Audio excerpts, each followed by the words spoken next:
afternoon. I sat at the table, trying to pretend that everything was fine. No problems here. I'll keep nodding. Trish looked at me once in a while, probably confused as to why I wasn't talking. I rarely have a problem talking.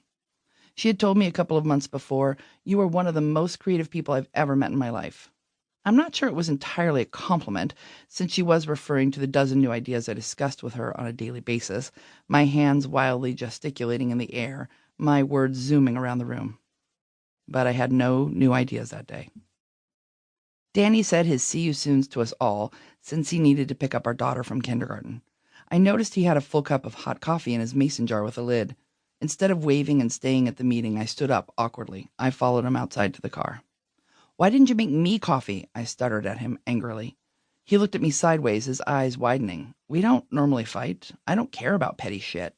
I've been through enough to know that tiny fights about territory are normally about something else." But that morning, I couldn't see beyond it. I needed that coffee for my throbbing headache. Maybe coffee would help stop the weird tingling prickles at my temples. He apologized and drove away, the dust kicking up from the back tires. I walked back in slowly, noticing that my left leg felt weaker than it had when I woke up, and the left side of my face felt numb. Instead of going back to the table, I hobbled into the bathroom. For a moment, I leaned against the counter, noticing that my left hip had started to feel numb too. The phone. I needed Google.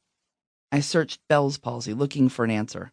Somehow I remember that my mother had woken up one morning, many years before, with a droopy paralysis on one side of her face, her fear frozen on her. Had I repeated her experience, doomed to always deal with her? So I Googled and found the symptoms: pain behind the ear, drooling, increased sensitivity to sound. The only thing I shared was the numbness in the face, and nowhere did it mention the creeping feeling of cold numbness spreading down to my arm now too. I slowly walked back to the table from the bathroom, pausing a few times to make sure I didn't fall over. Instead of saying something, I pretended again. I heaved myself down in my chair and tried to form sentences. I should say something. "This isn't right. Ken will know." But I didn't. I didn't say anything because I knew the sentences would come out wrong, all jumbled and dumb sounding. I didn't want to sound dumb. By this time, the numbness covered the entire left side of my head and neck, went down my left arm, along my left side, into my hip, and was starting down my leg. I somehow sensed that I might lose the ability to speak at all if I didn't speak now. And so I asked Ken, "Is it weird that I can't feel the left side of my face?" Let me give you a piece of advice. If you're going to have a medical emergency in the middle of a meeting, in a kitchen, on a farm, on a rural island, a ferry ride away from the closest hospital, be sure to have a volunteer firefighter on your team. I still think of Ken's calm every day. He stood up immediately, but without any panic. He walked over to me and asked me to hold up my arms. I saw him notice that my left arm drooped down at my side.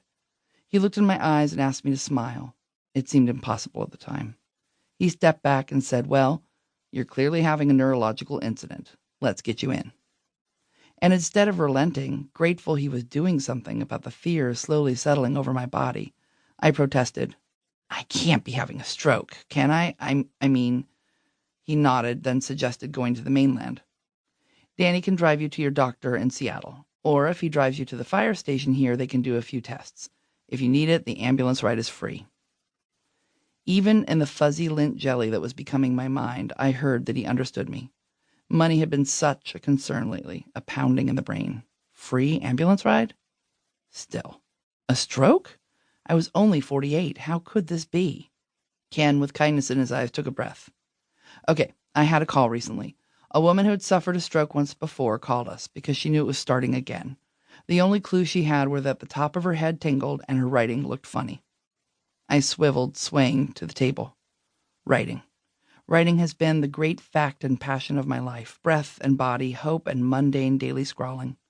I don't quite understand anything until I've written about it. I sat down and grabbed a pen. Slowly the letters jutted out onto the paper beneath me.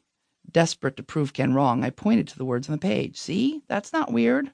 Ken nodded, then said, "Yes, but isn't it the left side of your body that's affected? Try writing with that hand." My left hand skittered sideways slowly, fumbling for the pen. As soon as I held it and tried to write a letter, I could feel the electric jolt of wrong, wrong, wrong, something is wrong. I threw away the pen. "Can you call Danny back here?" I asked. The next hour or two did not really exist for me, so my memory moves like a